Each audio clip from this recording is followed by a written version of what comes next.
প্রায় 10 ঘন্টায় ইডির অভিযান বনগাঁ সুভাষপল্লীতে। ছেলে বিশালের কথা বলতেই মা বলেন তার সাথে কোনো সম্পর্ক নেই। সকাল 7টা থেকে দুপুর 3:30 দীর্ঘ সময় ধরে তল্লাশির পর বনগাঁর সুভাষপল্লী এলাকা ছাড়লেন ইডির কর্তারা।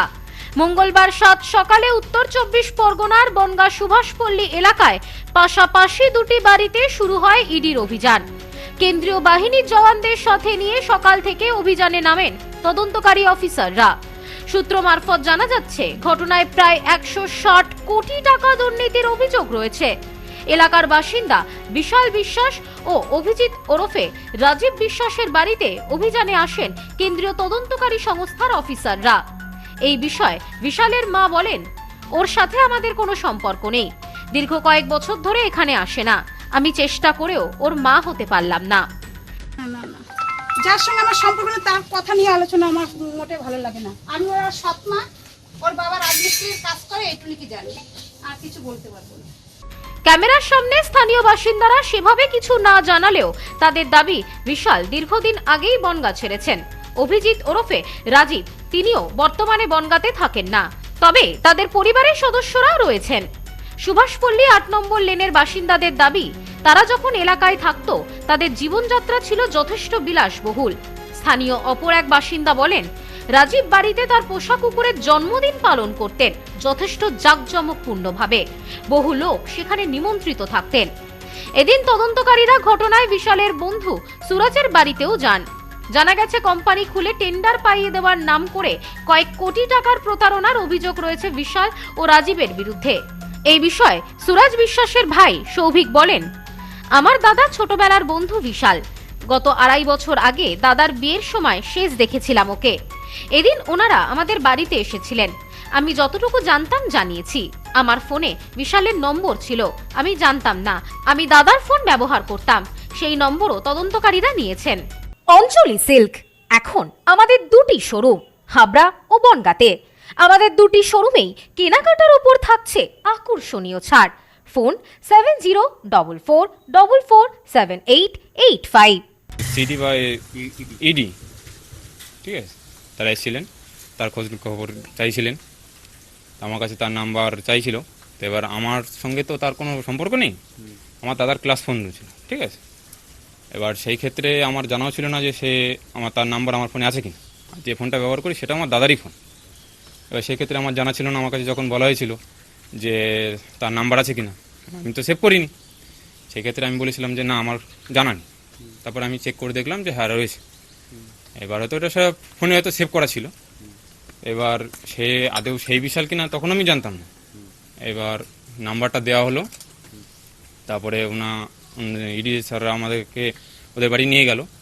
নিয়ে যাওয়াতে তার মার ফোনে সেই নাম্বারটা ডায়াল করার চেষ্টা করলো। এবার দেখলো তার ফোনেও নাম্বারটা নেই, তার মার ফোনে। এবার আমার দাদার কাছে আমাকে জিজ্ঞাসা করলো যে তোমার সঙ্গে লাস্ট কখন দেখা হয়েছিল। আমার দাদার বিয়ে 2-2.5 বছর হয়ে গেছে। সেই বিয়েতে ইনভাইট ছিল, কারণ আমার দাদার ক্লাস ফ্রেন্ড ছিল। এবার স্যাররা বললেন যে তাহলে সেই নাম্বার দিয়ে ফোন কন্ট্যাক্ট করেছিল, তাহলে সেই নাম্বারটা দাও আমাকে। দাদার কাছ থেকে নাম্বারটা নেওয়াতে সেই একই নাম্বার বার হলো। সেটুকুই জিজ্ঞাসা করলো আমার কাছ থেকে। না না না না। আমার দাদা এখন ব্যাঙ্গালোরে একটা কোম্পানিতে কাজ করে। এই বিষয়ে অভিজিৎ বিশ্বাসের স্ত্রী বলেন, ইডি এসেছিল আমার জ্যাঠা শ্বশুরের ছেলে বিশ্বজিৎ বিশ্বাসের খোঁজ করতে, সেই বিষয়ে আমাদের স্টেটমেন্ট নিতে। এর বেশি কিছু নয়। দুর্নীতির প্রসঙ্গ তুলতেই নিয়ন্ত্রণ হারিয়ে উত্তেজিত হয়ে পড়েন অভিজিৎ বিশ্বাসের স্ত্রী। চড়া গলায় বলতে থাকেন, কিসের দুর্নীতি, কে বলেছে? আমরা তার ফ্যামিলি মেম্বার, সেই জন্য আমাদের এখানে এসেছে, এর বেশি কিছু নয়। আমাদের জ্যাঠা শ্বশুরের ছেলে, তার নামে জিজ্ঞাসাবাদ করতে, সেইখানটায় থাকে না, তার নাম বিশ্বজিৎ বিশ্বাস। সে তার জন্য এসেছিলো, সেখানটায় থাকে না। তার সাথে আমাদের কোনো যোগাযোগ আছে নাকি, কন্ট্যাক্ট আছে কি কি, এর জন্য একটা স্টেটমেন্ট নিতে এসেছিলো, আর কিছু নেই। আর কোনো আমার হাজবেন্ড। হ্যাঁ, তো না, কোনো কিচ্ছু করা হয়নি। তাই আপনারা ছিলেন, দেখেননি, আমরা এখানটায় বসেছিল, অভিজিৎ বিশ্বাসের সাথে কন্ট্যাক্ট হচ্ছিল না, উনি ডিউটিতে ছিল, তার জন্য, আর কোনো বিষয় না। ফালতু একটু বাড়াবেন না। দুর্নীতির কথা শোনা যাচ্ছে যে কি দুর্নীতি কি শুনেছে? বিভিন্ন প্রকল্পে কি? টাকা পাইয়ে দেওয়ার নাম করে কার? বহু টাকা তোলা হয়েছে কার এমনটা কাছে শোনা কে? যাচ্ছে। না সেই তদন্তে এসেছিলেন ওরা। সেটা ও বিশ্বজিৎ বিশ্বাসের ব্যাপার হতে পারে। আমরা হচ্ছে তার ফ্যামিলি মেম্বার, তার জন্য একটা করতে এসেছে জিজ্ঞাসা, আর কিছু না। বাস কতদিন থাকেন না বিশ্বজিৎ বিশ্বাস এখানে? বেশিদিন? আমি এসেছি 14 বছর, আমি এসে কোনোদিন দেখিনি। আচ্ছা আচ্ছা। Bureau report, news no man's land, Bongaon. গ্রহরত্ন কথা বলে, সঠিক রত্ন চিনে নিতে হয়। খাঁটি গ্রহরত্ন পেতে আজই আসুন নিউ এমডি জেমসে। আমাদের এখানে পাবেন রুবি, নীলা, পান্না, ক্যাটসাই, হিরে, মুক্ত, পোখরাজ, গোমেদ সহ সমস্ত রত্ন।